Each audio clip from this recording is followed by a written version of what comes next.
right, folks, we got something a little different for you today as far as album reviews go. Not something you would normally find on this channel. This singer-songwriter type album. And this is the new one, the debut solo album from Rival Sons lead singer Buchanan, called Weapons of Beauty. I imagine everybody's heard of Rival Sons. I know not everyone has heard Rival Sons. You're doing yourself a great disservice. There's the lyric sheet on the inside, as Rival Sons should be the biggest band in the world. Unfortunately, they're not. That being said, Buchanan is one of the best singers and one of the best lyricists out there, bar none. Take my word for it. Let me say who's on here right now, because the music itself isn't going to get a lot of mentions in this review. So we have Buchanan, sang everything and played acoustic guitar. Cobb played acoustic guitar all over the place. Simo played electric guitar, acoustic guitar, 12-string acoustic. Powell played all the drums and percussion. Leroy Powell played all the pedal steel guitar. He also played electric guitar. Philip Towns played all the piano and keyboards. Brian Allen played all the bass, upright, and electric. Don't make sure I get those guys I mentioned. Alrighty, so yeah, this singer-songwriter type album, it is not rock like Rival Sons at all, whether you call Rival Sons arena rock, hard rock, blues rock. You do get some blues here, but you get soul, you get gospel, you get folk, you get country. Jay said that he went into the desert, I think for like 2 or 3 months, all by himself, stayed out there to write the majority of this album. And he did even tell that story. I saw him last year do an acoustic show, and he played 8 of these 10 songs at that acoustic show. He did 2 covers, and he also did 2 other tracks. One was called Feel Better, and another was called Internal Dialogue. Now, I saw him in 2021, and I think he played 13 songs that night, but 2 of the songs he played were Feel Better and Internal Dialogue, and then 2 of the songs he played that night were Caroline and a Sway from this album. So he's had a couple of these tracks hanging around for a while, but he said that for the majority of the album, he went and locked himself away in a cave or something out in the middle of the Mojave Desert and wrote most of this album.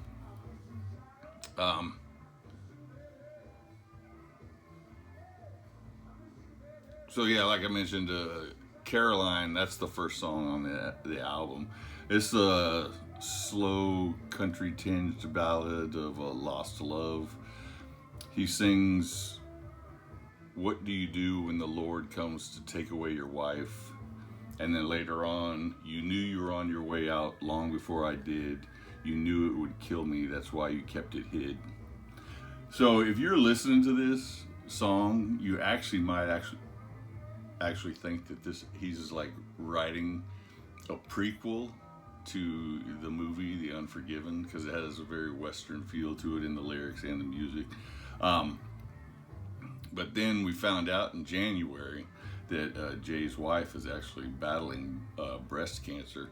He says she's doing fine and she's going to recover, but and he has had this song written for a while, so who knows how long they've known about her diagnosis, and maybe now that maybe she's out of the woods now, and that's when they decided to make it public.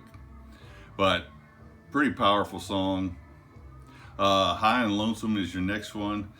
This is a slow gospel flavored song, and you can tell this was one of the songs he wrote about his time in the desert, because he laments, "I'm high and lonesome and the desert's too quiet." He really shows off his vocal range here. Nice haunting piano and steel guitar in this track. And if High and Lonesome was the slow gospel ballad, then True Black is the rousing stand up and clap your hands brand of gospel. This track is so authentic in its feel that when I first heard it, this was one of the songs that he played live at that acoustic show I saw, and I thought for sure that this had to be some traditional track that he rearranged or re-recorded for this, that he was playing and now re-recorded for this album. But no, it's a J. Buchanan pen tune. But you can picture him leading a frenzied congregation singing this tune. Think of the church scene with the congregation and the Blues Brothers, and you kind of get the feel for what this song kind of has going for it. Tumbleweeds is your next track. Really bouncy, and you can feel like you're traveling along with the music like a tumbleweed. It tells the story of someone moving from Tennessee to California, which is funny because Jay moved from California to Tennessee. The song actually has a very Lindsey Buckingham feel to it, solo Lindsey Buckingham. Shower of Roses is your next track. This is a self-reflective ballad of Jay examining himself as a performer and as a person. He sings, when the crowds have all gone, lights go out on the stage, when the curtain comes down, you just want them to say that you never took more than you gave. Very introspective track. Deep Swimming is your next one.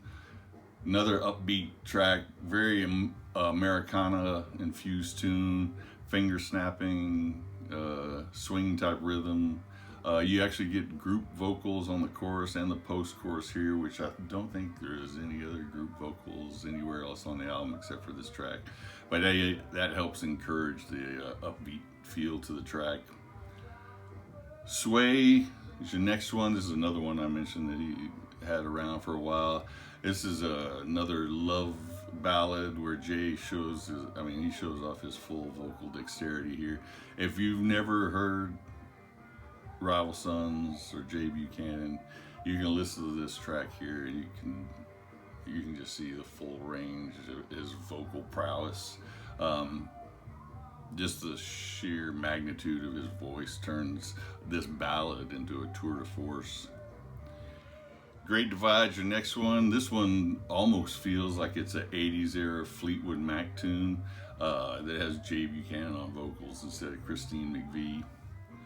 Then you get Dance Me to the End of Love. This is a Leonard Cohen cover. I do not know the track. I know the name Leonard Cohen, of course. I don't know if I've ever heard any Leonard Cohen. And if I have, I couldn't tell you what song it was. I don't think I've ever heard this one, but this one has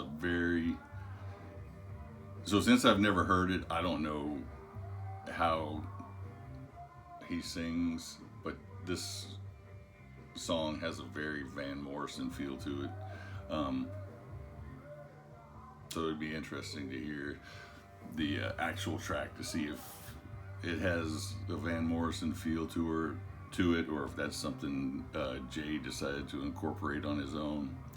And then it closes with the title track, powerful piano and vocal only ballad where Jay just lays it all out.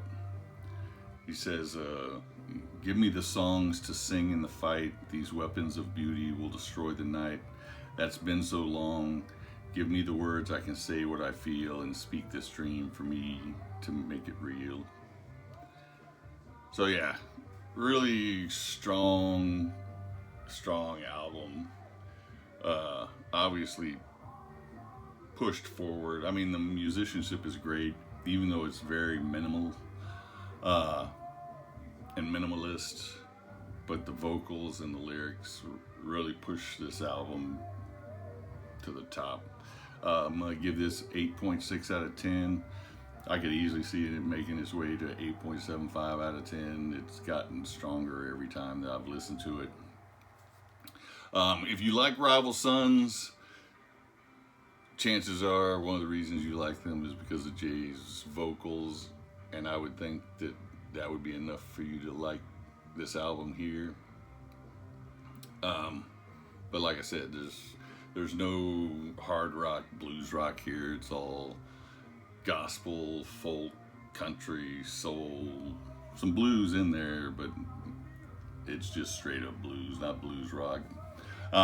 Which actually makes me, and this album is so strong, it actually kind of worries me a little bit, because this is the type of album that an establishment will get behind and push, and all of a sudden he's the new darling on the block, even though he's been around for 2 decades. And you know, I could see him getting tons of praise with this, tons of award nominations for this. So it actually kind of has me worried that this album's so good that the accolades might get him second guessing his ties with Rival Sons, because he did start off as a blues singer and then in a blues band before he moved on to the rock thing in Rival Sons. But that's for another time. Today we're going with Jay Buchanan, Weapons of Beauty, 8.6 out of 10. You guys have a good one.